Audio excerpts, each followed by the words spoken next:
Carlee Russell, y'all found guilty. What I don't understand is why the hell would she plead not guilty? Because your ass was guilty. And so she pled not guilty. The judge found her guilty, recommended 1 year in jail, $17,874 in restitution. He also recommended 2 fines of $831 each. There was no jury trial there as well. Scott, you're a lawyer. I'm sorry.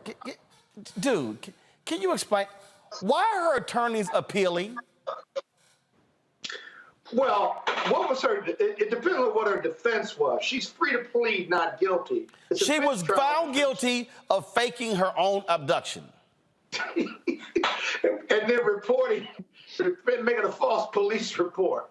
Now, right. So she pled not guilty. The judge found her guilty. Now her attorneys are appealing. She's got a right to do that, and they put the government to their proof. I actually thought they were going to plead not guilty by reason of insanity, even as a misdemeanor case, and put on some type of mental illness piece that would have gotten her less than a year, even if she did get found guilty. They didn't do any of that. So, you know, a lot of times clients will drive the defense. They always drive the defense, whether they can win or not. It's not the lawyer saying, okay, you need to plead guilty or not guilty. So here's what attorney said. The boss. Her legal team disagrees with jail time for a Class A misdemeanor, especially when it's her first offense. Yes. Quote, if you can find where someone was put in jail for that, bring the file to me and I'll look at it. Generally, they're not put in jail. Restitution, we don't disagree with that, but to lock her up and put her in jail, we disagree with. But look, here's the thing that I say all the time to people, all the time, Rebecca, when you choose to do something and you're now going into the legal system, you don't get to say Burger King, you can't have it your way. At the end of the day, judges can sentence you. They got wide discretion. She pissed a lot of people off with this abduction, and that's the deal here. And so, I mean, I get it. Yeah, you got a right to appeal. It's a little hard what you think. What's your appeal? I ain't do it? Well, no, you put the government to their proof. You don't have to, the defendant doesn't have to say anything. And so for whatever reason, you can try that bench trial. It only took a couple hours, and you put the government to their proof. What's the government going to prove beyond a reasonable doubt? Even though that's probably the weakest approach, that's what they did. I will say this, as a first offense, if this case wasn't a press case, she would have been found guilty, or she would have pled out, got a plea agreement, paid the fine, paid restitution, and kept it moving. Because it was a press case and embarrassed Alabama officials, now all eyes are on her, and she was found guilty. Did she get sentenced yet? I don't know. They asked for a year, but she shouldn't go to jail for a first offense. Right. I mean, it was, she ought to get some mental health counseling. Rebecca, listen, it was very public. There were a lot of people who were saying they'll never search for a black woman. People went down there looking for her. All of a sudden, resources were pulled. So bottom line is, her fake abduction caused a lot of consternation for a lot of people in Alabama and elsewhere. Yeah, absolutely. Look, let's not blame this on mental health. I'm going to look directly in the camera. I don't know if Carlee's watching, but I'm saying many other young ladies. If he don't want you, let him go. You don't have to get out here and embarrass yourself, embarrass your family, embarrass your community. You don't have to do any of those things. You could just let him go and then move on to the next one. Is that was it about? Hold on, was it about him? Oh, wait. You know something we don't know? No. Was it about him? Because he was riding with her through the whole abduction. And then when the truth came out, he was like, "What the hell?" He was like, I don't know her. I don't know who she is. Look, I mean, there was many reports online that was suggesting that part of what happened was there was an issue between her and her boyfriend. But none of that was confirmed, though. Right. That's why I'm saying that was information. No. Hold on. No. That's what people were talking about. Information and reports.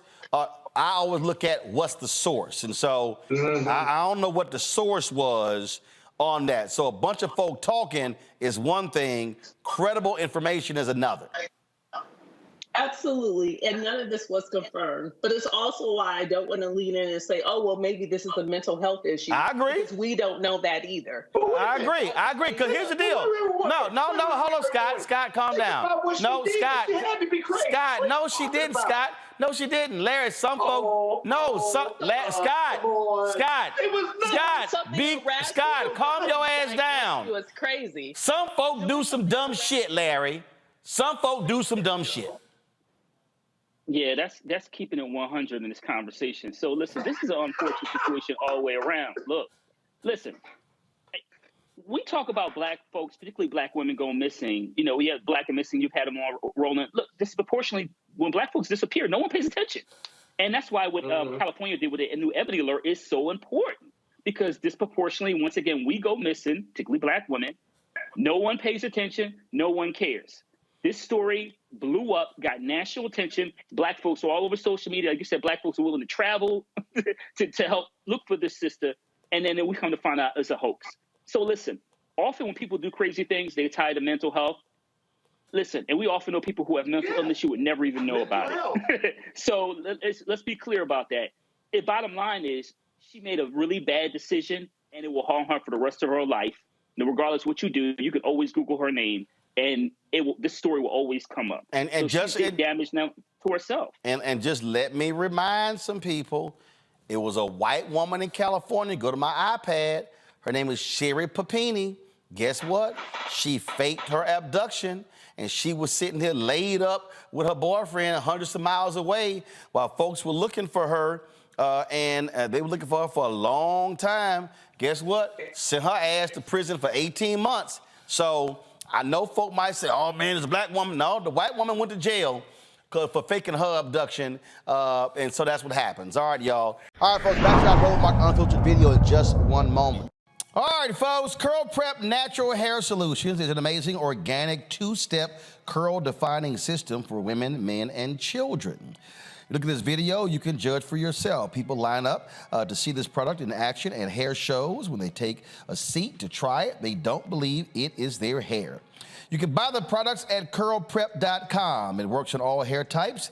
Use the code ROLAND, R-O-L-A-N-D, lowercase letters, to get a 15% discount until October 21st. Now, it's just two steps, sweet butter and sweet defining gel, both at curlprep.com. And also, parents, you can remove the ouch. You will love this system because you can comb the product through your child's hair with your fingers. Seasoned Saints are loving the product as well, and the line has products that are great for twists, braids, locks, weaves, even those wigs and extensions. It's all at curlprep.com. Again, use the code ROLAND, R-O-L-A-N-D, lowercase letters to get a 15% discount. That is until October 21st. Trust me, you will not believe it is your hair. Go to curlprep.com.